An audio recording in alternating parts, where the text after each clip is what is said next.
15 things nobody tells you about emotional intelligence. 1. The most emotionally intelligent response is often silence. 2. What bothers you most in others reveals your own work. 3. High empathy without boundaries becomes self-sabotage. 4.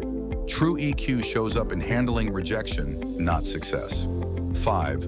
Real EQ means choosing honest over comfortable. 6. The better you read people, the more alone time you need. 7. Your EQ drops when you're hungry, tired, or stressed. 8. High EQ's shadow side is perfectionism. 9. Being emotionally aware with yourself is harder than with others. 10.